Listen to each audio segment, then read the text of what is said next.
በመጀመሪያ ደረጃ እግዚአብሔር ለሞት እንደው ፈጥሮናል አንልም፣ ግን ለድህነት ፈጥሮናል ብለን ግን እንናገራለን የሚል ነገርን ተናግረሻል። በካልቪኒዝም ውስጥ ያለው ትምህርት አሁን አንቺ እንዳልሽው አይደለም። ለድህነት ብቻ ሳይሆን ለሞትን ፈጥሮናል ብሎ ነው የሚያምኑት። ማስረጃ የመጀመሪያው ራሱ ጆን ካልቪን ነው። እንግዲህ መስራቹ ጆን ካልቪን ነው። ጆን ካልቪን ኢኒሲስ ኦፍ ክርስቲያን ሪሊጅን መጽሐፉ 3ኛው መጽሐፍ 21ኛው ቻፕተር ላይ 5ኛው ሴክሽን ላይ ያለው 5ኛው ሴክሽን ላይ እንደዚህ ብሎ ይናገራል። በነገራችን ላይ 21ኛው ቻፕተር ርዕሱ ራሱ ትናንትም ነገራችሁ ነበረ ካስታውሳችሁ፣ 21ኛው ቻፕተር ርዕሱ እንደዚህ ነው የሚለው ኦፍ ዘ ኢተርናል ኢሌክሽን ይለና ስለ ዘላለማዊ ምርጫ ማለት ነው። ኦፍ ዘ ኢተርናል ኢሌክሽን by which God has predestinated some to salvation and others to destruction. ዘላለማዊ ምርጫ ተብሎ ሲነገር በእናንተ ቤተ እምነት ምን እየተባለ ነው? ዘላለማዊ ምርጫ ምንድን ነው? ዘላለማዊ ምርጫማ እግዚአብሔር አንዳንዶችን ለድህነት some to salvation predestinated የሆኑበት ወይም ያደረገበት የወሰንበት አስቀድሞ የወሰንበት ዘላለማዊ ምርጫ ማለት እግዚአብሔር አንዳንዶችን ለድህነት የመረጠበት ወይም የወሰነበት ሌሎችን ደግሞ ለጥፋት የወሰነበት እና ስለሱ ጉዳይ ብሎ ርዕስ ሰጥቶ ይጀምርና ቁጥር 5 ላይ ወይም 5ኛው ሴክሽን ላይ ምን ብሎ ይናገራል? ቅድመ ውሳኔ ስንል ይልና የእግዚአብሔር ዘላለማዊ ውሳኔ ወይም ዲክሪ ማለታችን ሲሆን፣ ቅድመ ውሳኔ ስንል ይላል ጆን ካልቪን የእግዚአብሔር ዘላለማዊ ውሳኔ ወይም ዲክሪ ማለታችን ሲሆን ይህም እግዚአብሔር ከራሱ ጋር በእያንዳንዱ ሰው ሕይወት ውስጥ እርሱ ራሱ የወደደው ይከሰት ዘንድ ወስኗል ነው። ሁሉም በእኩልነት የተፈጠረ አይደለም። አንዳንዶች ለዘላለም ሕይወት አስቀድሞ የተወሰኑ ሲሆኑ፣ ሌሎች ደግሞ ለዘላለማዊ ሞት የተወሰኑ ናቸው ብሎ ሲናገር እናያለን። ስለዚህ አንዳንዱ ለዘላለም ሕይወት ተወስኗል፣ አንዳንዱ ደግሞ ለዘላለም ሞት እንደተወሰነ በግልጽ ይናገራል። ስለዚህ ለዛ ነው አሁን ይሄ እምነትም አንዳንዶቹ የሚያምኑት አንዳንዶቹ የማያምኑትም ለዚህ ነው። በቃ ለዚህ ጉዳይ የተወሰናለ፣ ለዛኛው ጉዳይ የተወሰናለ ማለት ለሞትም የተወሰናለ፣ ለድህነትም የተወሰናለ። ለድህነት ለተወሰኑት ሰዎች እምነትን እርሱ ይሰጣል። ምንድነው የዶርቱ ካነን ላይም ይህንን የሚያስቀምጠው ካነንስ ኦፍ ዶርት ፈርስት ሄዱ 6ኛው ሴክሽን ላይ ብሎ ይናገራል። አንዳንዶች የእምነትን ስጦታ ከእግዚአብሔር የሚቀበሉት፣ ሌሎች ደግሞ የማይቀበሉት ከዘላለማዊው ውሳኔ የተነሳ ነው። እንደ ውሳኔው መሰረት ባለጠጋ ሆኖ የመረጣቸውን የእነርሱን ልብ ያለሰልሳል። ስለዚህም እንዲያምኑ ከፍ ሲያደርጋቸው፣ ያልተመረጡትን ደግሞ በቅን ፍርዱ ለራሳቸው ነውርና ደንዳናነት አሳልፎ ይተዋቸዋል በማለት ሲናገርም ያለን እና እንዲህ ያለ ትምህርት ይሄ ድርብ ቅድመ ውሳኔ የምንለው ወይም ደብል ፕሬደስቲኔሽን በሪፎርምዱ ሳይድ አለ።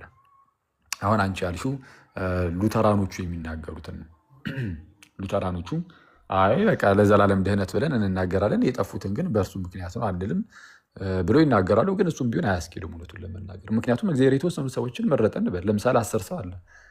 እግዚአብሔር ለማዳን አስቀድሞ የወሰነው ከ10 ውስጥ 2ቱን ነው እንበል፣ ወይም 3ቱን ነው እንበል። 3ቱን በቃ አስቀድሞ ወሰነ ለማዳን። እሱ ከወሰናቸው ውጭ ደግሞ መዳንም የሚችል የለም። ስለዛ 3ቱን ወስኖ ለማዳን ማለት ነው። ወስኖ ከጨረሰና ሌላውን ግን አልወሰናችሁም ካላቸው በቃ ለሞት አሳልፎ የሰጣቸው ማለት ነው። የቀሩት እነዛ 7ቱ ሰዎች ልክ እንደነዚህ እንደ 3ቱ ሰዎች እንዳይድኑ ያደረጋቸው አስቀድሞ ስላልተወሰነላቸው ነው፣ ወይም ስላልተወሰነላቸው ነው። ምክንያቱም 3ቱ ራሳቸውም የዳኑት ስለተወሰነላቸው ስለሆነ ማለት ነው። እና ምንድን ነው እሺ ቢኒሻ ካልቪን እያልክ እያለ ካልቪን ይህን ያለው እሺ እና ሰው እንደዛ ነው። ለማንኛውም ግን ወደ መጽሐፍ ቅዱሳችን መለስ ስንል እንደው ለዘላለም ሕይወት የተወሰኑ እያለ መጽሐፍ ቅዱስ ይናገራል። ምሕረት ለወደደ ወይም ደግሞ ለሮጣ አይደለም፣ ይልቁንም ከሚምር ከእግዚአብሔር ነው እያለ ይናገራል። በእኛ ያለውን ይሄ በጎ ነገርን ምናምን ነገር ለማድረግ ምንድነው የሚያስጀምረው የሚያነሳሳውም ራሱ እግዚአብሔር እንደሆነም ደግሞ ይናገራል። ይሄ ሐዋርያት ሥራ ላይ፣ ሮሜ 9 ላይ፣ ፊልጵስዩስ ላይም እንደዚሁ ምዕራፍ 2 ላይ ያለውም ማለት ነው። እንደዚህ አይነት ነገሮች ይነሳሉ በተደጋጋሚ። እኛ እያልን ያለ ነው እግዚአብሔር አምላክ በመጀመሪያ ደረጃ ለዘላለም ሕይወት የተወሰኑ ብሎ ሲናገር ጥቂቶች ለዘላለም ሕይወት ተወስነው ማለት አይደለም። ለዘላለም ሕይወት የተወሰኑት ብሎ ሲናገር ከእነርሱ ፍላጎት አንጻር ተነስቶ የሚነገር እንጂ ምንድነው የሆኑ የተወሰኑ ሰዎች የተወሰኑ ግሩፖች እንደዛ ብለዋል፣ ምንድነው ተወስነዋል። ከዛ ሌላው ቀሪው ዓለም ግን አልተወሰነም አይነት እኮ አይደለም። ሀሳቡ እንደዛ አይደለም። እግዚአብሔር አምላክ አስቀድሞ አልወሰነምም አላልንም ብለናል እንዴ? ቆይ መጀመሪያ ደረጃ እሱን ማወቅ አለብን። እግዚአብሔር አስቀድሞ አልወሰንም እኮ እያልን አይደለንም። አሁን የካልቪኒስቶቹን የቅድመ ውሳኔ ትምህርት ስንቃወም ቅድመ ውሳኔ የሚባል ነገር ጭራሹኑ የለም እያልን አይደለም። የካልቪኒስቶቹን ቅድመ ውሳኔ ትምህርት ስንቃወም የካልቪኒስቶቹ የቅድመ ውሳኔ ትምህርት ምንን የሚያጠፋ ነው? ነፃ ፈቃድን የሚያጠፋ ነው። ግን በጎን ደግሞ የመጽሐፍ ቅዱሱ ደግሞ የቅድመ ውሳኔ ትምህርት እንዳለ እናውቃለን። እሱን መጀመሪያ አእምሯችሁ ውስጥ ያዙ እንዳትረሱ። ቅድመ ውሳኔ አለ። እግዚአብሔር አስቀድሞ ወስኗል፣ አስቀድሞ ወሰናቸው እና እየተባለ ይነገራል። ሮሜ ላይም አለ፣ ኤፌሶን ላይም አለ። ግን ያ የሚመሰረተው በእግዚአብሔር ቅድመ እውቀት ላይ ነው። በደንብ አድርጋችሁ ስሙ። እግዚአብሔር አስቀድሞ ወሰነ ተብሎ ይነገራል። አዎ። እንዴት? እግዚአብሔር አስቀድሞ ሰዎች ነፃ ፈቃዳቸውን ተጠቅመው ማን ይመኑ እነማን አይመኑ ያውቃል። ተመልከት፣ ዓለም ሳይፈጠር በፊት አክሊል ይመን ማለት ልመን አለመን እኔ አክሊል ልመን አለመን እግዚአብሔር ራስ ዓለም ሳይፈጠር አስቀድሞ ያውቃል አያውቅም? እኔ ገና ሳልፈጠር ወደዚህ ዓለም ሳልመጣ እኔ ብቻ አይደለሁም የኔ ቤተሰቦች ወይም ደግሞ ዓለም ራሱ ሳትፈጠር በፊት። ምክንያቱም እግዚአብሔር ሁሉን አዋቂ ነው፣ የወደፊቱንም ያውቃል። በእግዚአብሔር ዘንድ ጊዜ አይደለም ያለው። በእግዚአብሔር ዘንድ ሁሉም ነገር አሁን ላይ ነው ያለው። አሁን በዚች ሰዓት በሚባል ደረጃ ነው በእግዚአብሔር ዘንድ ያለ ሁሉም ነገር። ምክንያቱም እርሱ በዘላለም ውስጥ ያለ ነው። ስለዚህ አክሊል ከወላጆቹ ተወልዶ ይመን አይመን እግዚአብሔር አስቀድሞ ያውቃል። ከማወቁ አንጻር ወሰናቸው ተብሎ ሊነገር ይችላል። የእግዚአብሔር ቅድመ ውሳኔ የሚመሰረተው ምን ላይ ነው? ፎርሲን ፌዝ ላይ ነው። ፎርሲን ፌዝ ላይ ማለት አስቀድሞ እምነትን በማየት ላይ ማለት ነው። አስቀድሞ እምነትን በማየት ላይ የሚመሰረት ነው። አይታችኋል። ስለዚህ አሁን ነፃ ፈቃዳችንን ተጋፍቷል? አልተጋፋም። ኦኬ። እግዚአብሔር አስቀድሞ ወሰናቸው ሲባል አሁን በነገርኳችሁ መሰረት ነፃ ፈቃድን ይጋፋል? አይጋፋም። የሆነ ሰው ነፃ ፈቃዱን ተጠቅሞ ይመን አይመን እግዚአብሔር አስቀድሞ ያውቃል። ከዛ አንጻር ወሰናቸው ተብሎ ሊነገር ይችላል። አምብሮስ የሚላኑ አምብሮስም ይህንን ያስቀምጣል። እግዚአብሔር አስቀድሞ ያወቃ ምንድነው በእነርሱ ላይ ካለው ነገር ከማወቁ አንጻር ወሰናቸው ተብሎ ተናገር ይላል። የሮሚ መልእክትን አንስቶ ማለት ነው። ሮሚ ምዕራፍ 8 ላይ ያለውን አንስቶ ለዛ ነው ጳውሎስም ልክ ሲጀምረው ሮሚ ላይ በተለይ ምዕራፍ 8 ላይ ማለት ነው አስቀድሞ ያወቃቸው ቁጥር 9 ላይ አስቀድሞ ያወቃቸውን ብሎ ነው የሚጀምረው። አስቀድሞ ደግሞ ወስኗልና እያለ ሲቀጥል አስቀድሞ ያወቃቸውን ይላል። እውቀት የሚባል ነገር አለ። ስለዛ ነፃ ፈቃዳችን አለ። በቃ ነፃ ፈቃዳችን አለ። ስለዛ ሰው ያንን ነፃ ፈቃዱን ተጠቅሞ ያምናል አያምንም፣ እግዚአብሔር አስቀድሞ ይህንን ከማወቁ አንጻር ስለ ውሳኔው ከዚህ አንጻር ነው የሚነገረው፣ ከቅድመ እውቀቱ አንጻር ማለት ነው። ይህንን እያዝ እናደርግና ስለዛ ለዚህ ጉዳይ የተወሰኑ ተብሎ ሲነገር በሰዎቹ እምነት ላይ የተመሰረተ ነው እንጂ እግዚአብሔር አስቀድሞ ስለወሰነባቸው በቃ እነሱ ምንም ማድረግ አይችሉም፣ ከማመን ውጭ አማራጭ የላቸውም። ሌሎቹ ደግሞ ስላልተወሰነላቸው ጠፉ ማለት አይደለም። ሌሎቹም ቢሆኑ አክቹዋሊ አሁን በተለይ ምህረት ለወደደ አይደለም ወይም ለሮጥ አይደለም ከሚምር ከእግዚአብሔር ነው የሚለው ጥቅስ በተለይ እሱ ሮሜ 9 ደብል ፕሬደስቲኔሽንን ለማንሳት ካልሆነ በስተቀር መጥቀስ የሚከብድ ይመስለኛል። ምክንያቱም እዛው ጋር ለምሳሌ ኤሳውን ጠላውም እኮ ይላል፣ ያዕቆብን ወደድኩ ሲል ፈርዖንን አደነደንኩት፣ ልቡን አደነደንኩት ይላል። እዛው ጋር የሚወደውን ይምራል፣ የሚወደውን ደግሞ ያደነድነዋል ይላል። ትቀበያለሽ? ይህንን ለምሳሌ የሚወደውን ይምረዋል፣ የሚወደውን ደግሞ ያደነድነዋል ማለት ቦት ሳይድ ነው ያለው ውሳኔው እዚህ ጋር። አሁን መማር ብቻ አይደለም ማደንደን ላይም እኔ ሆነ ያለሁት እያለ ነው። መውደዱ ላይ ብቻ አይደለም፣ ያዕቆብን ወደድኩ ላይ አይደል ብቻ አይደለም፣ ኤሳውንም ጠላሁ ይላል። ያውም ደግሞ ሲጠላው ምን አድርጎ ነው? ኤሳው ምንም ሳያደርግ እዛ ጋር እንደሚለው ከሆነ ሮሜ 9 ላይ እንደሚለው ከሆነ ያዕቆብን የወደደው ምንም ሳያደርግ ነው። ገና በእናታቸው ማህፀን ሳሉ ክፉ ወይም ደግ ሳያደርጉ ነው የሚለው። እኔ በጣም እኮ የሚገርም ክፉ ወይም ደግ ሳያደርጉ። አዎ ክፉም ደጉም አላደረጉም። ያዕቆብም ኤሳውም ክፉም ደጉም አላደረጉም። ክፉም ደግም ሳያደርጉ አንዱን ይጠላል፣ አንዱን ይወዳል። ስለዛ በሰዎቹ ላይ የተመሰረተ ምንም ነገር የለም እዚህ ጉዳይ ላይ በእግዚአብሔር ሳይድ ያለው ላይ እግዚአብሔር ያዕቆብን የወደደው ምንም መልካም ነገር አይቶበት አይደለም፣ ስራ አይቶበት አይደለም ተብሏል። ኤሳውንም ግን ሲጠላው የጠላው ምንም ስራው ክፉ ስራ አግኝቶበት አይደለም። ገና በእናቱ ማህፀን ያለ አንድ ጨቅላ ህፃን ልጅ ነው። ምንም ጥፋት የለበትም። ምንም ጥፋት ሳይኖርበት እንዲሁ ጠላው ነው እያላችሁ ነው ያላችሁት። ይህ ምን አይነት እግዚአብሔር ነው? ይህ ምን አይነት አምላክ ነው? አያስብልም። ስለዛ ስለምን እየተወራ ነው ተብሎ ግን ይጠየቃል። ስለምን እየተወራ ነው ከተባለ ሮሜ ምዕራፍ 9 ገና ሲጀምር እግዚአብሔር ማን ነው ቅዱስ ጳውሎስ ለአይሁዳውያን ያለውን ቅንዓት በመናገር ይጀምራል አይደል? እንደዛ ነው ቅዱስ ጳውሎስ ሮሜ ምዕራፍ 9 ላይ እንዲህ ብሎ ነው የሚጀምረው። አንዴ ገላ አንብብላችሁ። ሮሜ ምዕራፍ 9 አንዴ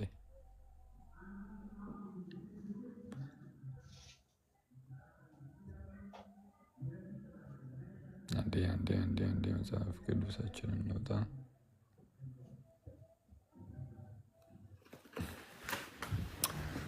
ዲያ ሮሜ ምዕራፍ በጌታ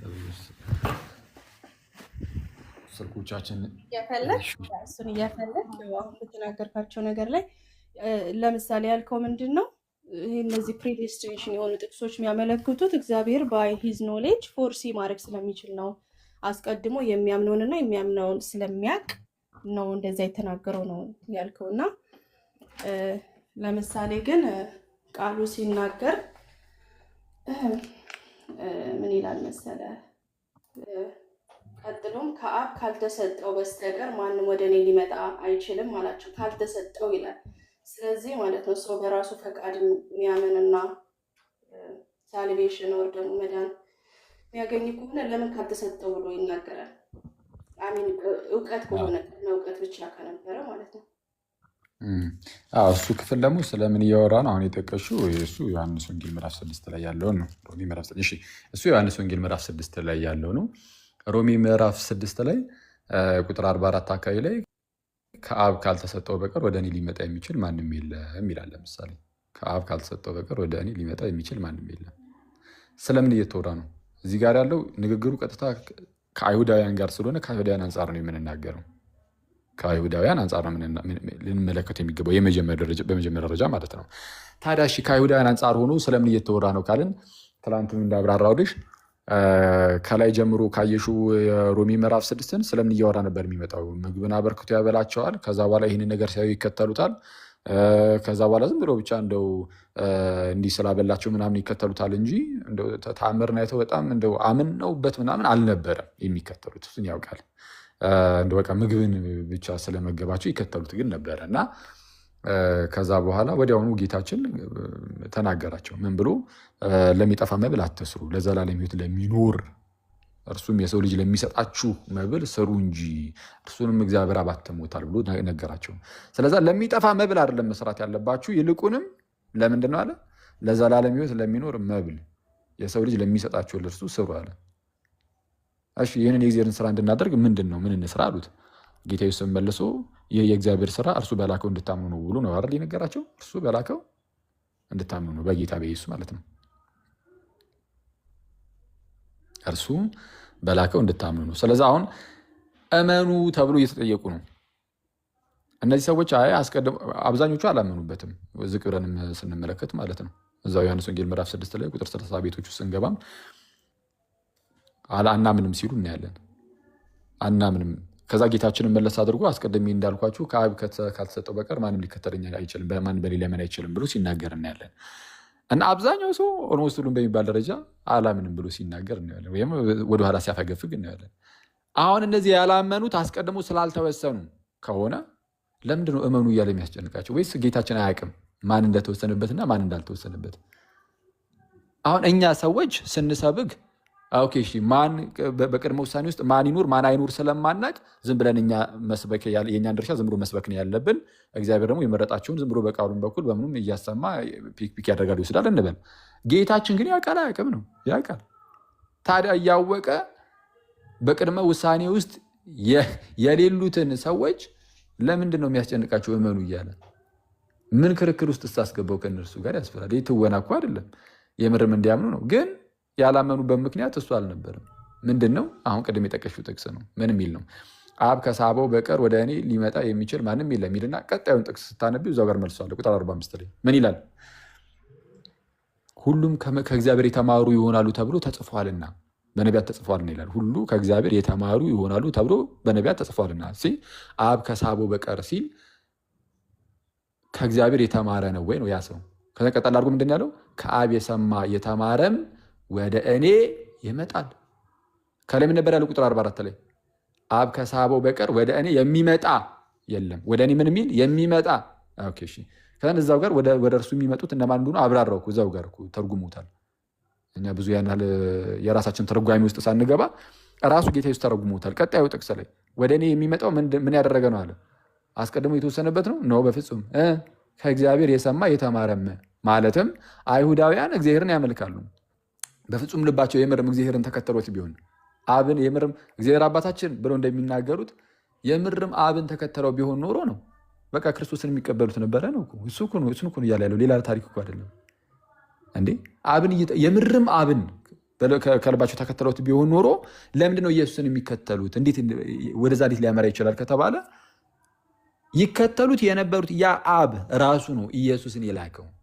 ስለዛ ሰው ከአብ የተማረ ከሆነ የላከውን ኢየሱስን መቀበሉ አይቀሬ ነው። ስለዛ ጌታ ኢየሱስ ምን አለ?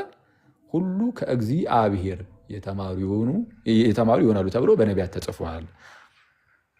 ከአብ የሰማ የተማረም ወደ እኔ ይመጣል። እዛው ጋር ፈታው እኮ አየህ፣ ፈቶታል ራሱ ቁጥር 45 ላይ ፈቶታል። ቁጥር 44 ላይ ያለ የተናገረው ነው። ስለዛ ቁጥር 45ን ትተነው ቁጥር 44ን ብቻ መዘን አውጥተን ከዛ በኋላ እኛ አስቀድሞ ለሰማነው ለራሳችን ትምህርት በዛ መልኩ አድርገን እንትን ተርጓሚ የሚሰራለት ከሆነ አስቸጋሪ ያደርገዋል። ስለዛ ምንድነው በአጭሩ የስ ሰው ምንድነው በተለይ አይሁዳውያን አብን ይከተሉ የነበሩ እነሱ ስለሆኑ ማለት ነው። ፊት ለፊት ላይ ያለው ከእነሱ ጋር ነው ንግግሩ። ምልክት አሳየን እያሉ ሲጠይቁት አይተናል። አባቶቻችን በምድረ በዳ ይኸው መና ወርዶላቸዋል በልተዋል በምድረ በዳ ተብሎ ተናግሮናል። በላ አሳየን ብለው እየጠየቁት እኮ ነው። ለእነዚህ ሰዎች ነው እያናገረ ያለው። ያውን ለቀጥታ ለአይሁዳውያን የሚነገረው አባቶቻችን በምድረ በዳ መና በሉ ወረደላቸው፣ እንዲህ ተብሎ ተነግሮናል። የስ እንዲሆኗል ተፈጥሯል። አንተ ምን ምልክት ታሳያለህ አሉት። ይመጣ ያለው መሲህ ይሁን እንዲህ ብሎ ስለፈሩ ነው በነገራችን ላይ። ምክንያቱም እንደ ሙሴ ያለ ነቢይ ይመጣል ተብሎ ስለተነገረ ሙሴ ደግሞ በሙሴ ሰዓት መናን ከሰማይ እግዚአብሔር ስላወረደ ልክ እንደዚህ አይነት ትልቅ ተአምር አሳይ ነው እያሉ ያሉት። እንደ ሙሴ ያለ ነቢይ ይመጣል ስለተባለ አንተ ከሆንክ እንግዲያውስ ከሰማይ መና ወርዶ እኔ ነው። ጌታ ግን ኧረ ከሰማይ እየወረድኩኝ የህይወት እንጀራ እኔ ነው የሚላቸው። ከሰማይ እየወረደ እንጀራ ነው ይኸው ለዓለም ህይወት የምሰጠው እንጀራ ደግሞ ሥጋዬ ነው እያለ ይናገራል። እና ለማንኛውም ግን ከዛ አንጻር ላይ ይገባል። አንድ ኮመንት ላይም እንደዚሁ ቅድመ ውሳኔን ታዲያ ከተቀበልክ ምን ክርክር ውስጥ አስገባን የሚል ነገር የሚጽፍ ሰው አይቼ ነበረ። ቅድመ ውሳኔ በክርስትና ውስጥ እኮ አለ። ግን እችን ቅድመ ውሳኔ የምትለዋን ቃል ይዛችሁ ወይም ይዘው ከካልቪኒስቶች በፊት ደግሞ አውግስትን፣ ምናልባት ከአውግስትን በፊት ደግሞ መነናውያን ማኒኪያንስ ማለት ነው ጭራሽ ክርስትና የማያውቀውን ሌላ አይነት የቅድመ ውሳኔ ትምህርት ይዛችሁ መታችኋል። ስሟን ይዛችኋት፣ ቃሏን ይዛችኋት፣ ግን በውስጡ ግን የስተት አስተምሩ ይዛችሁ መታችኋል እያልን ነው። ምን እያልኩኝ ነው? ቅድመ ውሳኔ የሚባለው ትምህርት በመጽሐፍ ቅዱስ ላይ ያለው እግዚአብሔር አስቀድሞ እምነትን ከማየት አንጻር ወይም ደግሞ ከማወቅ አንጻር የወሰነ ውሳኔ ነው ተብሎ የሚነገረው በእውቀቱ ላይ የሚመሰረት ነው። በቅድመ እውቀት ላይ የሚመሰረት ነው። ወደ ሉትራኑና ወደ ካልቪኒስቶቹ ስንሄድ ግን በቅድመ እውቀት ላይ የሚመሰረት አይደለም። በቃ ይህ የራሱ የእግዚአብሔር ፈቃዱ ነው፣ አለቀ። አስቀድሞ ከአንተ እንደማታምን ስላላየ በፍጹም አይደለም። በቃ እግዚአብሔር በራሱ በፈቃዱ የሆነ ሰውን ማዳን ፈልጓል፣ ሌላውን ደግሞ መተው ፈልጓል። ስለዛ በዚህ ውሳኔ ውስጥ ማንም መግባት አይችልም። አንተም መግባት አትችልም። ማንም የትኛውም አካል መግባት አይችልም። በቃ ቁርጥ ነው። በቃ እግዚአብሔር ኦልሬዲ ዓለም ሳይፈጠር በፊት ዓለም ሳይመሰረት በፊት በቃ ይህን ነገር ወስኖታል የሚል ነው። ስለዛ ነፃ ፈቃድ የለህም። የእኛ የቅድመ ውሳኔ ትምህርት ግን ሰው ነፃ ፈቃድ አለው። ነፃ ፈቃዱን ተጠቅሞ ደግሞ ይመን አይመን እግዚአብሔር አስቀድሞ ዓለም ሳይፈጠር በፊት ያውቃል። ከዛ አንጻር እነዛ የተወሰኑ ናቸው የተመረጡ ናቸው ተብሎ ሊነገር ይችላል ነው እያለን ያለ ነው። እና ለማንኛውም ዮሐንስ ወንጌል ምዕራፍ 6 ላይ ያለው እንደዛ ነው። ሮሜ 9 ላይ ደግሞ ዮሐንስ 6:44 ገብቷችኋል አይደል? አብ ከሳበው በቀር ወደ እኔ ሊመጣ የሚችል ማንም የለም ማለት ቀጣይ ጥቅስ ላይ ጌታ ኢየሱስ እንዳብራራው አይሁዳውያን የምርም አብ ከሳበው በቀር ነው ያለው። የምርም ከአብ ተምረው ቢሆን ኖሮ ነው ከአብ ተምረው ቢሆን ኖሮ በፍጹም ልባቸው በአብ አምነው ቢሆን ኖሮ እና አብን እየተከተሉት ቢሆን ወደ ጌታ ኢየሱስ ደግሞ ይመጣሉ። ምክንያቱም ጌታ ኢየሱስን የላከው አብ ነውና ነው እያለ ነው። ቀጣይ ቁጥር 45 ላይ እንደዛ ነው ያለው። ምንድን ያለው? ሁሉም ከእግዚአብሔር የተማሩ ይሆናሉ ተብሎ በነቢያት ተጽፏልና። ከማን? ከአብ የተማሩ ከእግዚአብሔር የተማሩ ይሆናሉ ተብሎ በነቢያት ላይ ተጽፏል። ስለዚህ አብ ማን ነው? ከአብ የሰማ ወይም የተማረ ሁሉ ወደ እኔ ይመጣል አለ ጌታ ኢየሱስ። ከአብ ምን ያለ? የሰማ የተማረም ወደ ማን ይመጣል? ወደ ኢየሱስ። አስቀድሞ የተወሰነበት አይደለም። ከአብ የሰማ ገና ከጅምሩ ጌታ ኢየሱስ ሳይመጣም ከአብ መስማት የሚችል ከሆነ አንድ ሰው ተመልከቱ፣ ወይስ በርባሪዎች ስሙ። ከአብ መስማት የሚችል ከሆነ አንድ ሰው ከአብ መማር የሚችል ከሆነ አንድ ሰው ነፃ ፈቃድ አለው የለውም? አለው እንዴ? ከአብ መስማት የሚችል ከሆነ እየሰማ መማር የሚችል ከሆነ መስማት መማር የሚችል ከሆነ ካልቪኒስቶቹ እንደሚሉን በዛ ደረጃ መንፈሳዊ ሞት ውስጥ አልገባም ማለት ነው። በእነሱ በሚሉት ደረጃ ጭራሽ እግዚአብሔርን እኮ መስማት አይችሉም እኮ ነው የሚሉት፣ ወይም ለእግዚአብሔር ምላሽ መስጠት አይችልም ነው የሚሉት። በዛ ደረጃ ግን አይደለም። ይኸው ከአብ የሰማ የተማረ እያለ ነው ጭራሽ ጌታ ኢየሱስ የተናገረው። ስለዛ ነፃ ፈቃድን ያመለክታል። እንደው ነፃ ፈቃድን ያመለክታል። ሮሜ 9 ላይ ጳውሎስ እንዲህ ብሎ ነው የሚጀምረው። አሁን ይሄ ሮሜ 9 ያነሳ ነው።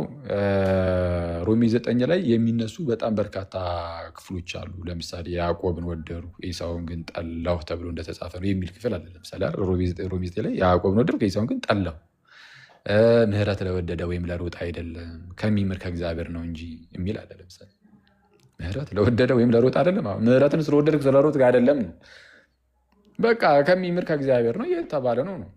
ታዲያ እንዴት ነው ይሄ ነገር?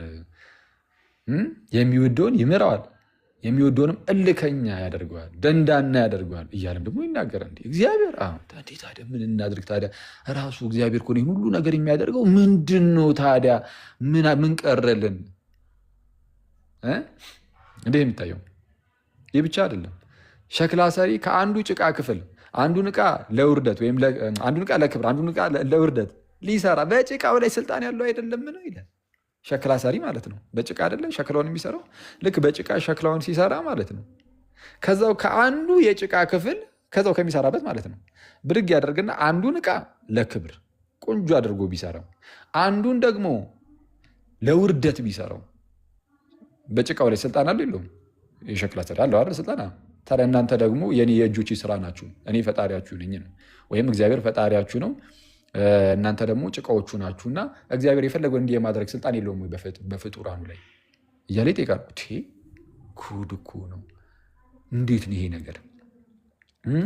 እንግዲህ አሁን ሮሜ 9 ብዙ ሰዎችን ሞት ደረጃ አለው እንዲ? እሺ ቀጥታ ወደ ሮሜ እሺ፣ ወይ አስታውሰኝ በኋላ ላይ ሞት ደረጃ አለው ወይ? አለው። አሁን ሞት ደረጃ አለው። ዲፕራቪቲ ማለት ነው አይደለ? ዲፕራቪቲ ቶታል ዲፕራቪቲ የሚባል ነገር አለ። በሪፎርምዱ እና በዚህ በሉተራኑ ሳይድ ቶታል የሚባል ዲፕራቪቲ አለ። ዲፕራቪቲ ደግሞ አለ። እኛ አሁን የስ ሙተናል ብለን እናምናለን። መንፈሳዊ ሞት ገጥሞን ነበረ ብለን እናምናለን። በበደላችን በኃጢአታችን ሙታን ነበርን ብለን እናገራለን። ግን በዛ በሞት ውስጥ ሆነን ግን ንስሐ መግባት ግን እንችል ነበረ ማለት የእግዚአብሔርን ድምፅ መስማት የምንችል ግን ነበርን። ልክ ሉቃስ ወንጌል ምዕራፍ 15 ላይ የጠፋው ልጅ አስታወስከው? ማነው? ሐሴድ ነው ምናምን የሚል ስም ያለ ወንድሜ ሄሴድ፣ ይቅርታ ሄሴድ ወንድሜ። ሉቃስ ወንጌል ምዕራፍ 15 ላይ ያ የጠፋው ልጅ አስታወስከው? ከአባቱ ዘንድ ርቆ ኮብሎ የነበረውን ከዛ ላይ ተመልሶ መጣ። ተመልሶ መጥቷል ያ ልጅ እና ሲመጣ ምን ነበር ያለው አባትየው? ይህ ልጅ ሞቶ ነበርና ሕያው ሆኗል፣ ጠፍቶ ነበረ ተገኝቷል። ሞቶ ነበር ሕያው ሆኗል ነው ያለው። ሕያው የሆነው መቼ ነው? ሲመለስ። ጠፍቶ ነበረ ተገኝቷል።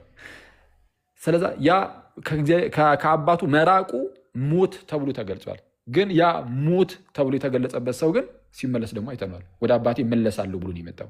እኛም ልክ እንደዚህ ከአባታችን ከእግዚአብሔር ርቀን በነበርንበት ጊዜ ሙታን ተብለናል። ግን ወደ አባታችን የመመለስ አቅም ግን ሙሉ በሙሉ ግን አጥተናል ማለት ግን አይደለም። አይተዋል። ሙሉ በሙሉ አጥተናል ማለት አይደለም።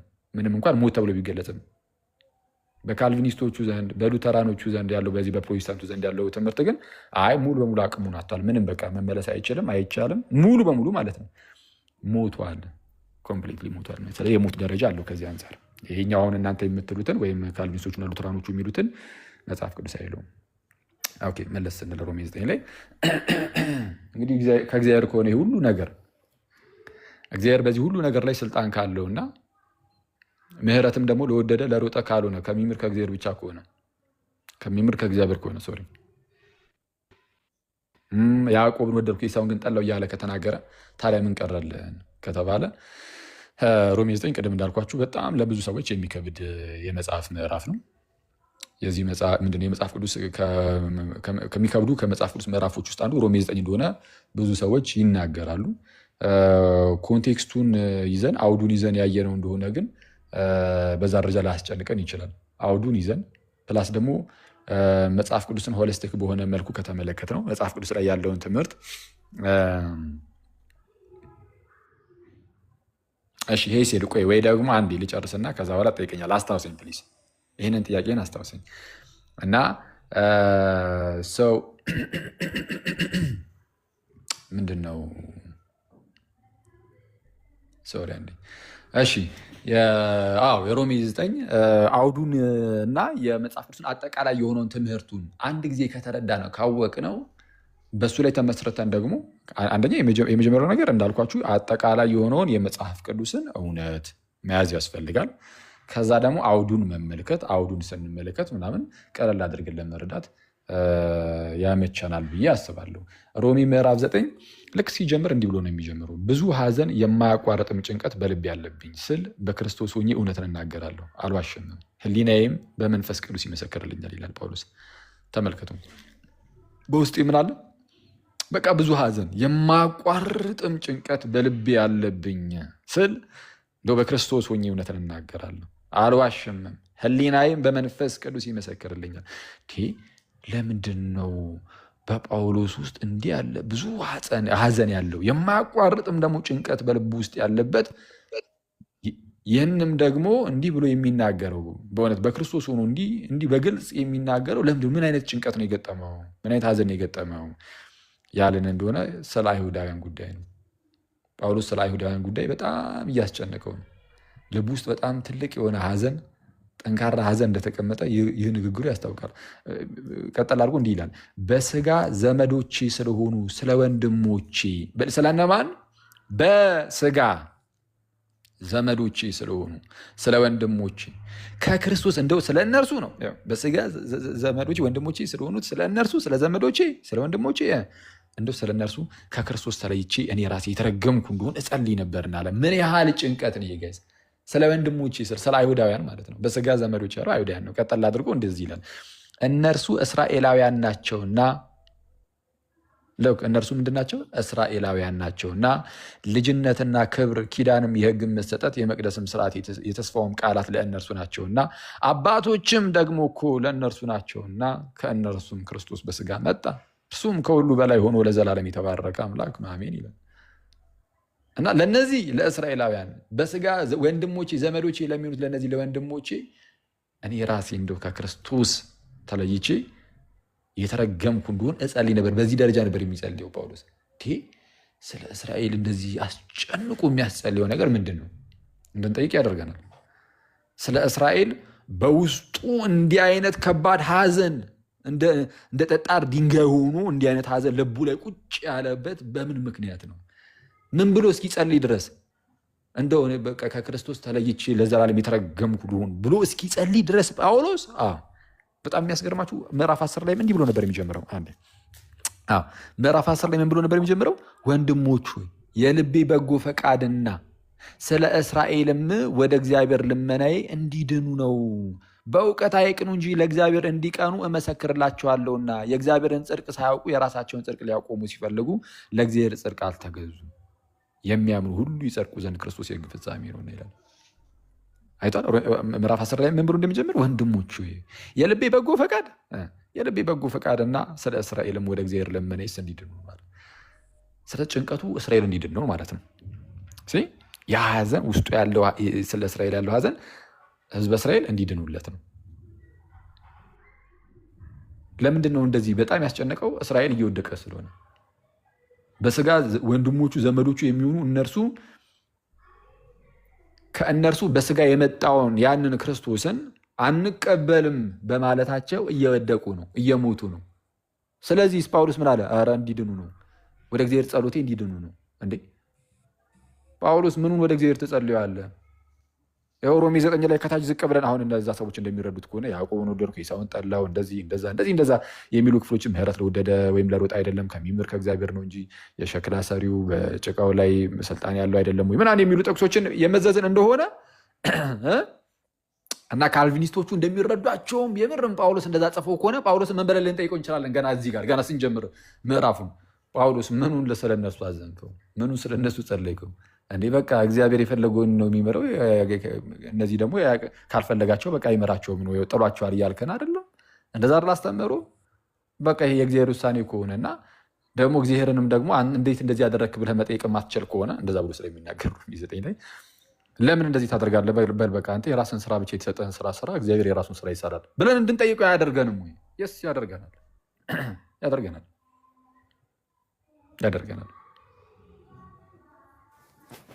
ብቻ ጥያቄ ያለኝ አሁን ከምስ ዳውን ቱ ፍትሃዊ ነው ወይ የሚለው ነገር ላይ ነው የሚወስደው ይሄ ነገር።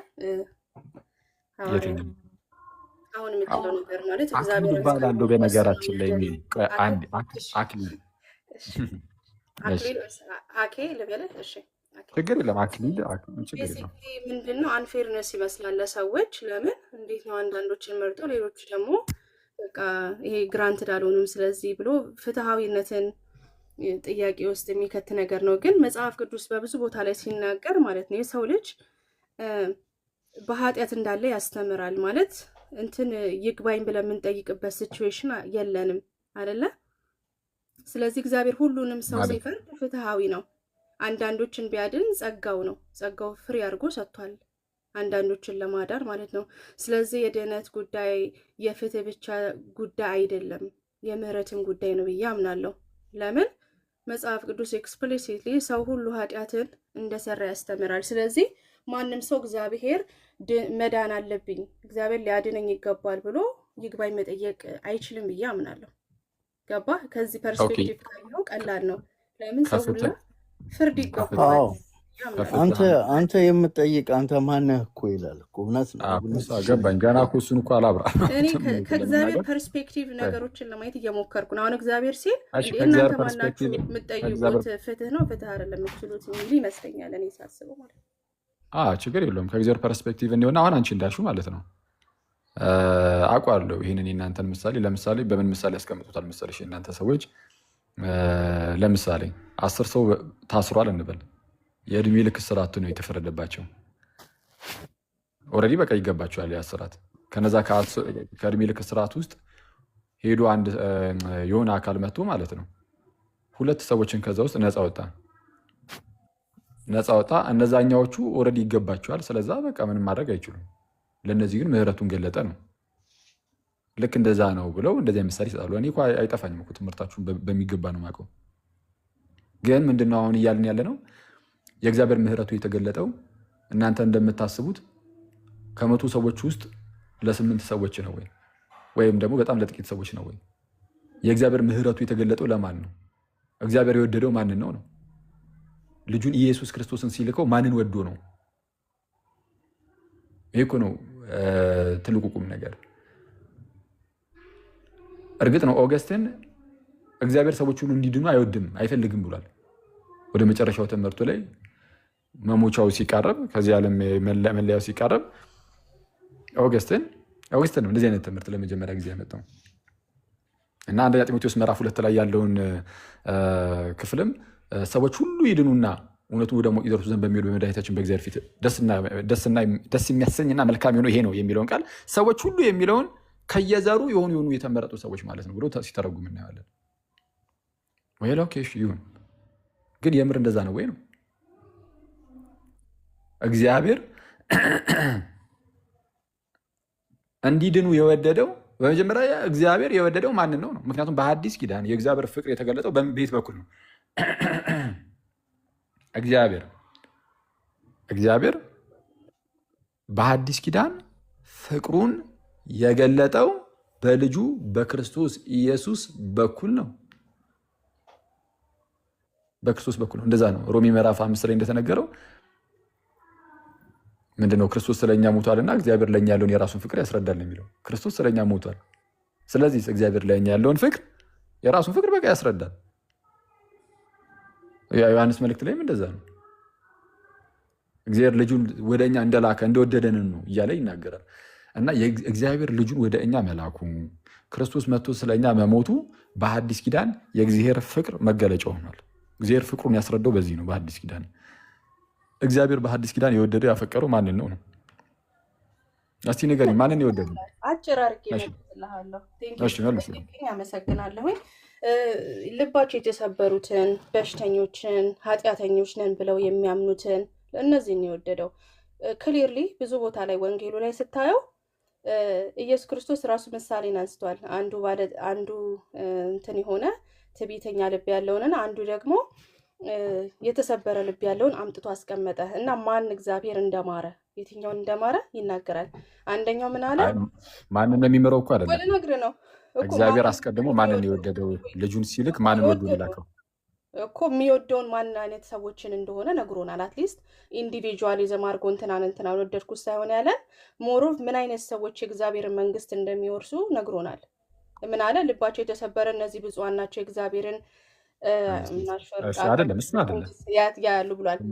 እነማን ምን ያገኛሉ? አይደለም እኮ እግዚአብሔር የሚመርጣቸው ሰዎች ዲዘርቭ አናደርግም የሚሉትን እንደዛ አይደለም። እንደዛ እኮ አይደለም ያልኩት። ዲዘርቭ አናደርግም ምክንያቱም አይገባንም፣ አይገባንም ብለን እናምናለን። እነማን ነው የሚሸለሙት ሳይሆን እግዚአብሔር ልጁ ኢየሱስን ሲልከው ዓለምን ሁሉ ወዶ ነው ወይስ አይደለም? እንደዛ እሺ፣ ምን ይላል ግን እዛው ላይ አይደለም። መጀመሪያ ነገር ምን ይላል ግን ሳይሆን ለጤነኞች አልመጣሁም ማለት እኮ። እሺ እንዴት እኮ ስለ ጤነኞች አልመጣሁም። ምን ሁሉም በሽተኛ እኮ ነው። ወይስ ጤነኛ ነበርሽ አንቺ? ወይስ እኔ ጤነኛ ነበርኩኝ? ማን ነው ጤነኛ? ሁሉም እኮ መድኃኒት የሚያስፈልገው ነው። አሁን እሱን አይደለም እንደዛ ተብሎ እኮ የተናገረው ለምን ከኃጢአተኞች ጋር ትሆናለህ ተብሎ ሲጠየቅ ነው። አሁን እሱን ሳይሆን እያልኩሽ ያለሁት እግዚአብሔር ልጁ ኢየሱስን ሲልክ ዓለምን ሁሉ ወዶ ነው ወይስ አይደለም? ዓለምን ሁሉ እንዴ ቃሉ ይላል። ዓለምን ሁሉ ወዷል እንዲጠፋ ስለማይፈልግ የወደደው ከምን አንጻር ነው? ሁሉ ማንም እንዲጠፋ ፍቃዱ ስላልሆነ ነው። በጣም አሪፍ። ትዕቢተኞችንም እንደሚቃወም ይናገራል። ዓለም ሁሉ እንዲጠፋ አይፈልግም እግዚአብሔር፣ አይፈልግም። ስለዚህ ዓለም ሁሉ እንዲድን ይፈልጋል ማለት ነው። አዎ ይላል ቃሉ፣ ቃል በቃል ይላል። ቢድን ደስ ይላል። ግን ብዙ ሰዎች ግን ትዕቢተኞች ናቸው። በመድኃኒትም አያሻኝም ይላሉ። ስለዚህ በቃ ጥሩ ነው። ዓለም ሁሉ እንዲድን ይፈልጋል፣ ግን ብዙዎቹ ግን ትዕቢተኛ ሆኑ። ስለዛ ለመዳን ከሰዎቹ ምን ይጠበቃል ማለት ነው? ትህትና፣ የተሰበረ ልብ እንዳላቸው ማለት ነው። መንግስት የሚያዩት ማን እንደሆነ ተናግሯል። በጣም አሪፍ። ስለዛ እግዚአብሔር ሰዎች ሁሉ እንዲድኑ ይፈልጋል አልሽኝ። ሰዎች ሁሉ እንዲድኑ ይፈልጋል። ልጁ ኢየሱስንም ሲልከው ሁሉም ሰው እንዲድን ስለሚፈልግ ስለሚወዳቸው ነው። ዓለምን ሁሉ ወዶ ነው፣ ኃጢአተኛውን ሁሉ ወዶ እንዲድን ስለሚፈልግ ነው አልሽኝ። ግን ያው ያልዳኑ ሰዎች ደግሞ አሉ፣ እንደምናየው የዳኑም አሉ። ያልዳኑት በምንድን ነው ተባለ? ትዕቢተኞች ስለሆኑ፣ ለኞች ስለሆኑ። የዳኑት ደግሞ ትሑታን ስለሆኑ ነው። ስለዛ ይህ አሁን ይሄ ሲነርጂ ይባላል። ይሄ እኛ ትምህርት ነው። ይሄ ሲነርጂ ይባላል። ከሰዎቹ የሚጠበቅ ነገር ነበር ማለት ነው። እግዚአብሔር ሁሉንም ማዳን ይፈልጋል። እያንዳንዱን ግለሰብ የዳኑት ትሑታን ስለሆኑ ነው። በዛ ደረጃ እኛ እንደው ትሑታን ስለሆን እንዳንንም ብለን እንደው እኛ ራሱ አልናገርም። ያንቺ ደግሞ ትንሽ ጠንከር አለብን። ግን ይሁን፣ የጠፉት ደግሞ ትዕቢተኞች ስለሆኑ ነው። ይሄ እኛ ትምህርት ነው። በቃ አለቀ። ጥሩ ነው። ስለሆኑ ስለዚህ እግዚአብሔር አስቀድሞ ስለወሰነ ስላልወሰነ አይደለም። ልንገርህ ምን ልል መሰለህ የፈለኩትኝ እግዚአብሔር ልቡን የሚያዘነበልላቸው የሚመርጣቸው ወር ደግሞ የዘላለም ሕይወት የሚሰጣቸው ሰዎች አሉ እና እንዋት ቤስስ ስንል ነው አሁን እነዚህ ሰዎች የሚመጡት። እንዋት ቤስስ ስንል ለምሳሌ አንደኛ ቆሮንቶስ 1 ላይ 27 እስከ 29 ስታነብ እግዚአብሔር ጥበበኞችን እንዲያሳፍር የዓለምን ሞኝነት መረጠ፣ ብርቱዎችን እንዲያሳፍር ደካማውን መረጠ፣ ስጋ ሁሉ በእርሱ ፊት እንዳይመካ ዩሲ። ስለዚህ እግዚአብሔር ምን አይነት ሰዎችን ነው እያዳነ ያለው?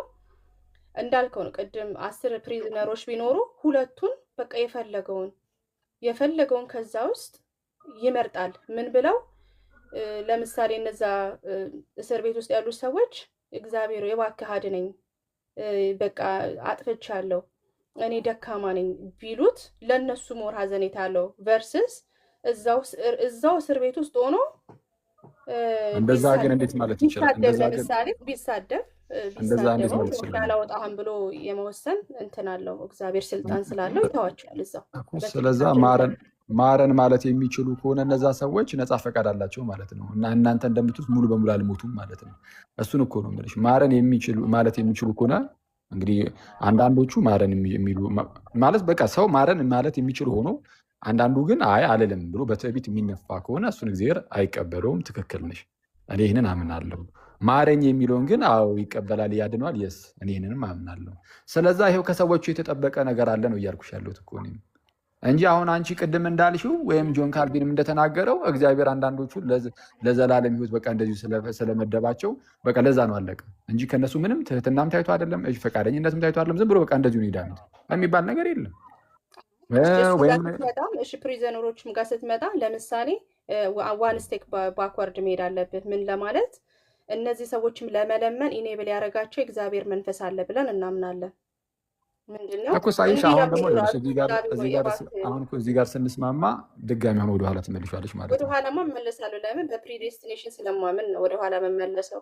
እኮ አሁን እኮ ችግሩ ምን መሰለሽ፣ መጽሐፍ ቅዱሱ ላይ ያለውን እውነታ ልክ ስትደርሺበት ማለት ነው ትዝ ሲልሽ ለካ አንቺ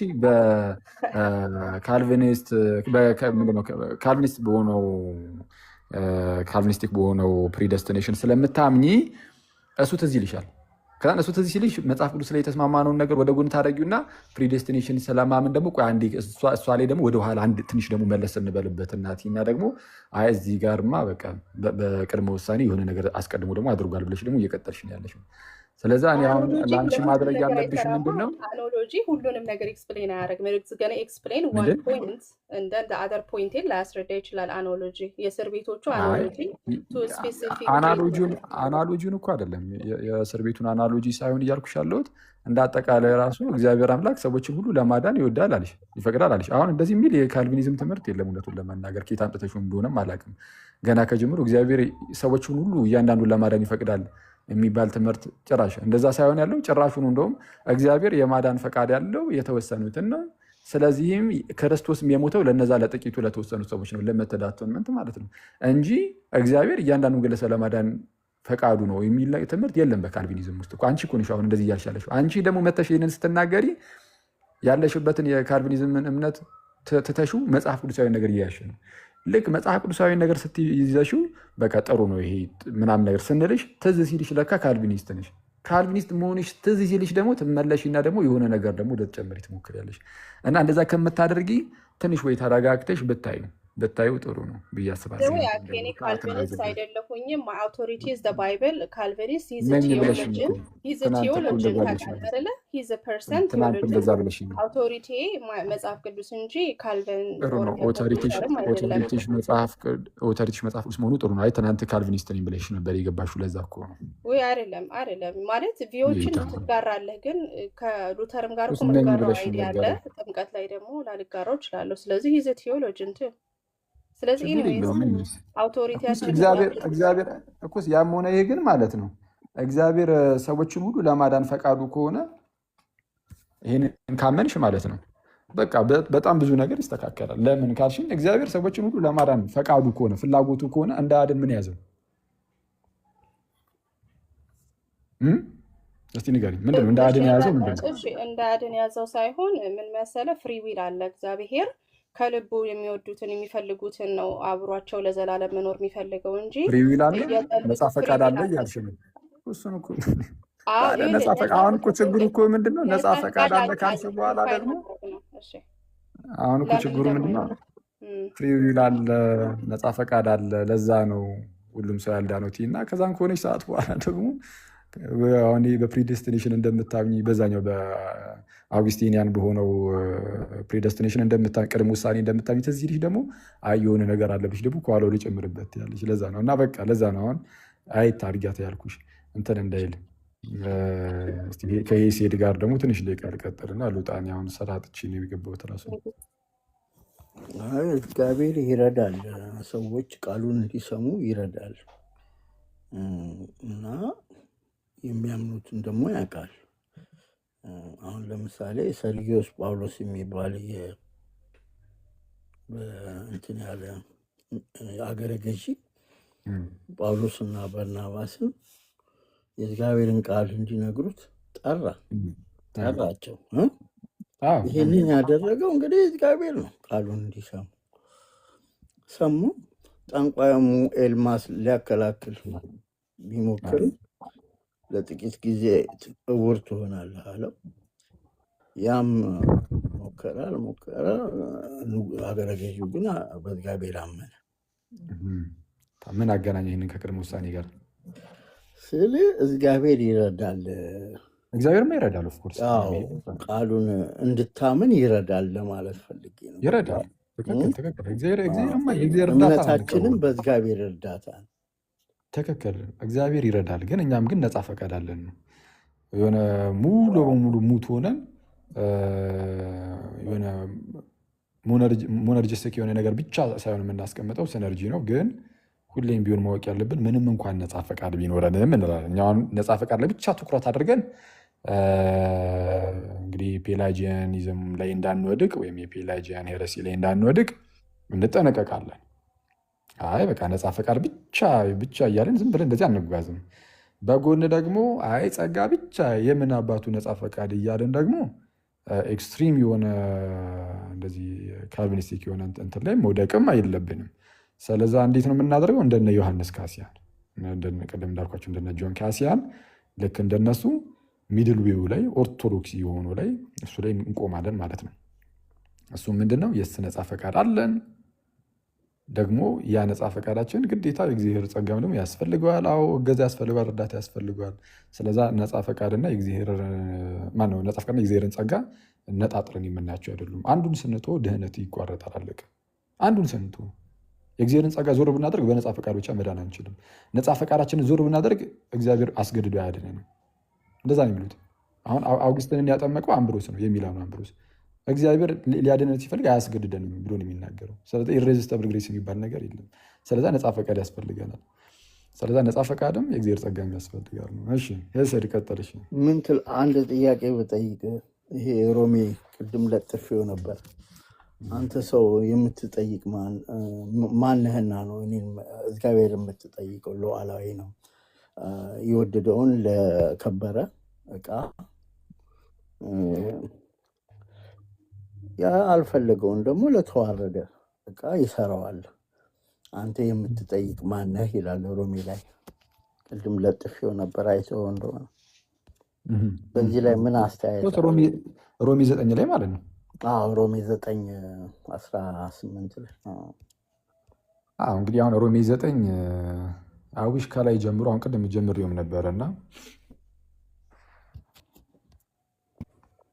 ይቅርታ ተመለስኩኝ እንዴ? አልተቋረጥኩም መሰለኝ። ስልክ ገብቶብኝ ስለነበረ ከተቋረጠ ብዬ ነው። ኦኬ ቅድም ሮሜ 9 ጀምሬው ነበር እና መቋረጡ ጥሩ ነው በእርግጥ፣ ምክንያቱም ብዙ ሰዓት ይወስዳል። ግን ምንድን ነው ከላይ ጀምሮ አውዱን ተቀጥሎ መፍታት በጣም ጠቃሚ ነው። ጠቅለል ያለውን አውድ መጀመሪያ ልንገርህና ከዛ ያቺ ክፍል ደግሞ ምን እያለች እንደሆነ እነግርሃለሁ። መጀመሪያ ጠቅለል ያለውን በአጭሩ ለመናገር ያህል አይሁዳውያን እየወደቁ ነው። የወደቁት ግን እግዚአብሔር አስቀድሞ ስለወሰነባቸው አይደለም፣ ስላላመኑ ነው። ባለማመናቸው ጠንቅ ተቆረጡ ይላል ሮሜ ምዕራፍ 11 ላይ። አሕዛቡን አንተ የበረሃ ዛፍ መተህ በዚህ በወይኑ ግንድ ላይ ብትተከል ነው የተተከልከው ከምን አንጻር ነው? አስቀድሞ ስለተወሰነብህ ነው አይደለም። ከማመን ይላል። በማመን በእምነት አንተም ደግሞ ብትክድ ወይም ባትጸና ይላል። በእምነት ባትጸና ትቆረጣለህ ይላል። በፍጥረታቸው የግንዱ ክፍል የሆኑትን ለእነሱ ካራራላቸው ይላል። ያራራላቸው ለምንድን ነው? ባለማመናቸው ምክንያት። አንተም ደግሞ ባትጸና ትቆረጣለህ ይለዋል።